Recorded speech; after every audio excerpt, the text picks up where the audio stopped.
Hello friends, today's topic of discussion is a clinical case, Hurler syndrome.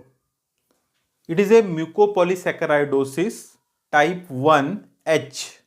It is mucopolysaccharidosis type 1H because of deficiency of enzyme L-iduronidase. It is because of deficiency of L-iduronidase. This enzyme, it is required for the degradation of glycosaminoglycans or also known as mucopolysaccharide. It is for the degradation of heparan sulfate and dermatan sulfate. This iduronidase is required, and in the deficiency of iduronidase, heparan sulfate and dermatan sulfate get accumulated in various tissues and causing different manifestations. There is multi-system involvement in the Hurler syndrome. Now, how to remember which one is the first and which one is the second mucopolysaccharidosis, Hurler or Hunter? She is always first.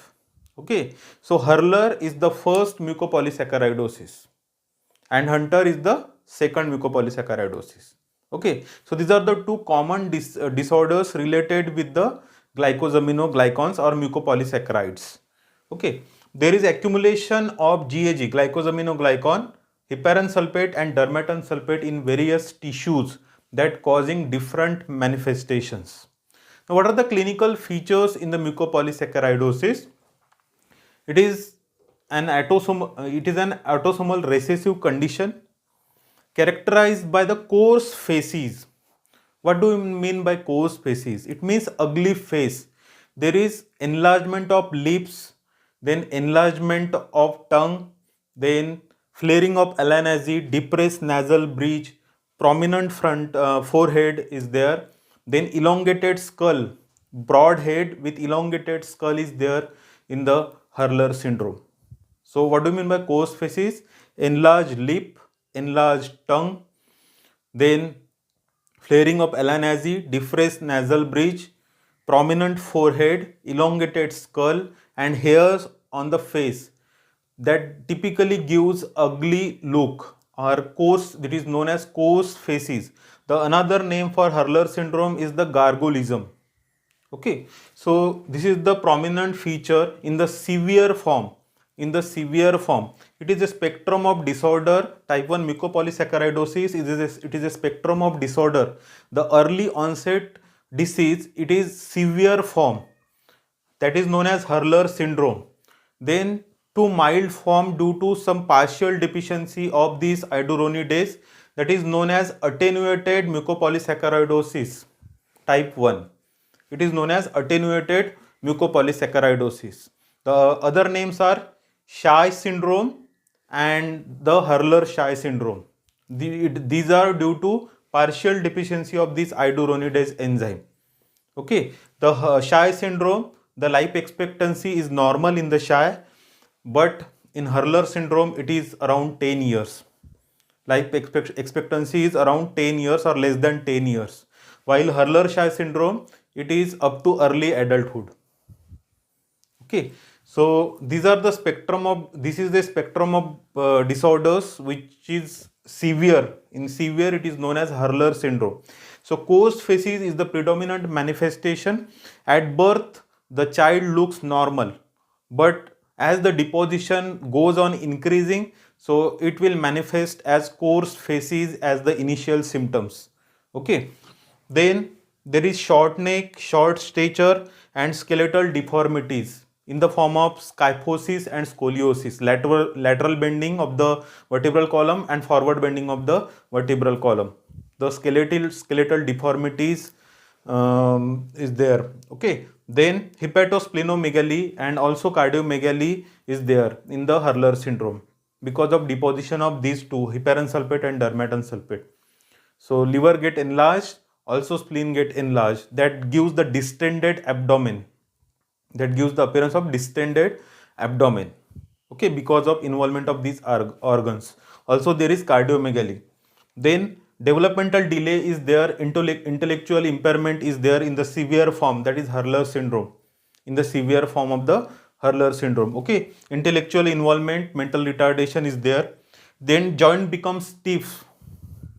there is progressive joint stiffness in this Hurler syndrome, and due to the stiffness and rigidity, it also affect the various nerves.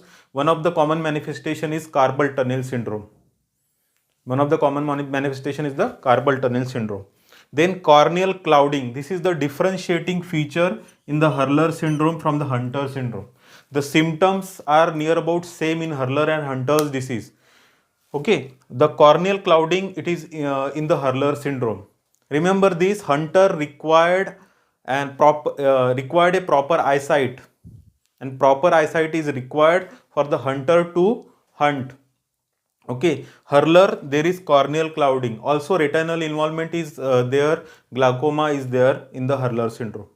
Okay, so these are the clinical manifestation, and multi-system involvement is there in the Hurler syndrome.